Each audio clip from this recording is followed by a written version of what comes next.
God knows the empty promises that you make to God. Yeah, you're right. You heard me right.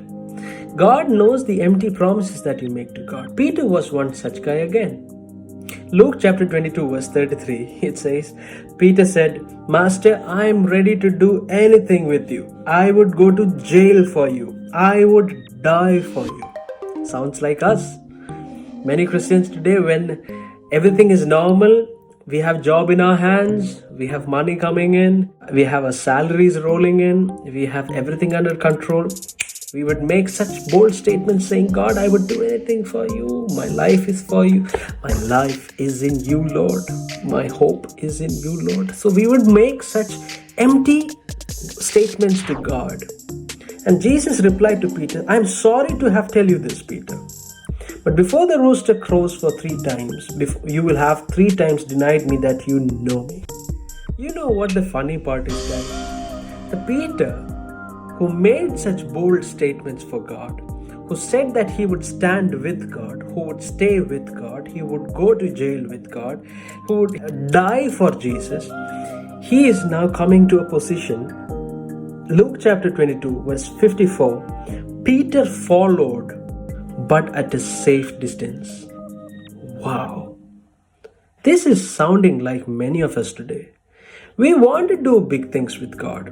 We want to trust God by jumping out of the boat, trusting Him with uncertain things, doing big things for God, saying big things for God.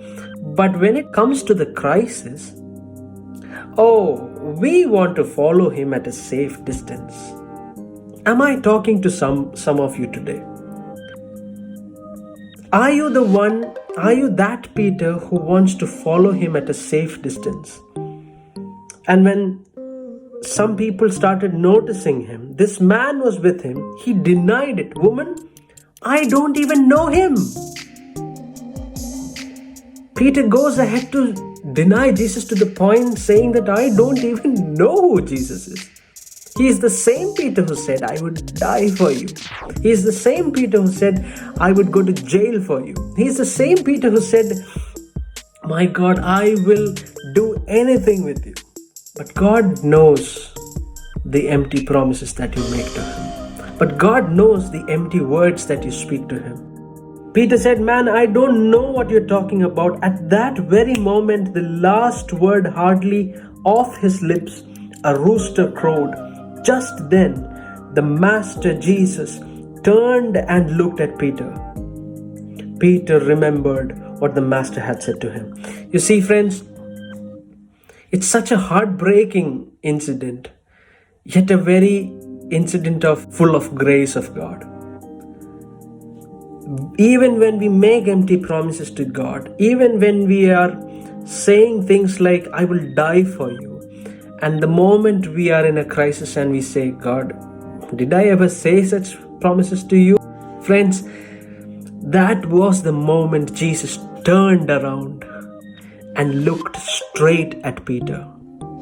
Jesus turned around and looked straight at Peter. Luke chapter 22 verse 60. Jesus turned around and looked straight at Peter. That look was not the look of condemnation,